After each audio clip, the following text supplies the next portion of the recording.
Yet again, another head scratcher. Unreal. Yo, what up, everyone? It's your boy Debo with Debo's Picks. Let's recap yesterday's picks real quick, starting off with Javonte Williams. We had him going over 50.5 rushing yards. That never came to be. Game script was odd.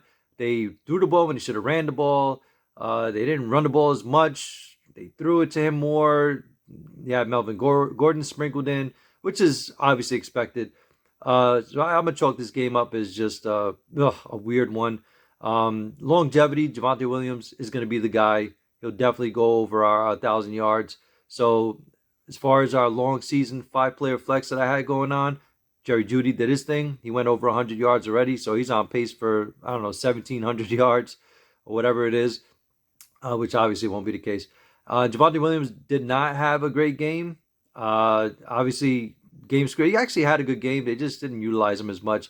But I don't expect that to be the case in long term. But it is what it is. Then we had Chris Bassett going over his fantasy score 39.5. I don't know what the hell happened to him. He just didn't have it. He imploded. Every good pitcher has a bad day, and yesterday was his. And unfortunately, we fell victim to that. Framber Valdez, Mr. Consistent, continues to do his thing, went over his strikeout prop, and then we had him linked up with Chris Bassett's fantasy score. Obviously, nothing came of that because of Chris Bassett.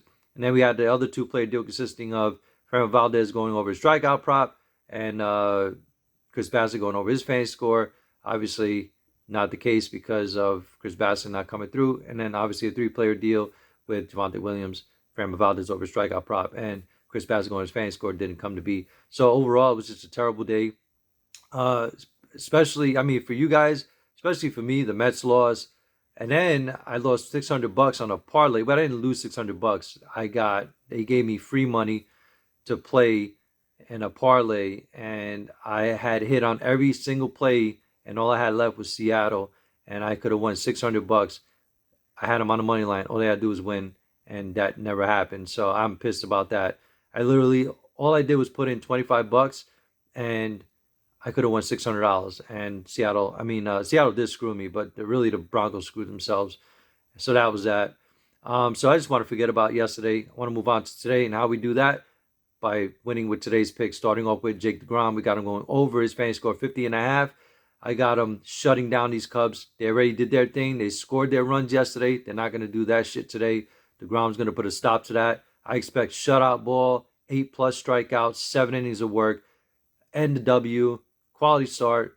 I see him going over this 50.5 easy, even though it's pretty high. But, it's Jake DeGrom. And then I'm pairing him up with Garrett Cole as my 2-player deal. I got Garrett Cole going over 7 strikeouts. So that's my 2-player deal.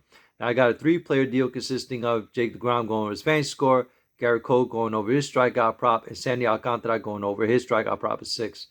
Then I got another 3-player deal consisting of Jake DeGrom going over his fantasy score, Garrett Cole going over his strikeout prop, and Jordan Montgomery going over his strikeout prop of 5. And then I got a 5-player deal consisting of Garrett Cole over his strikeout prop, Jake DeGrom over his fantasy score, Alek Manoah over his strikeout prop of 5.5, Sandy Alcantara over his strikeout prop of 6, and Jordan Montgomery over his strikeout prop of 5. So those are my picks for today, everyone. Best of luck. Let's shake that shit off and move on to the next with a W today. Peace.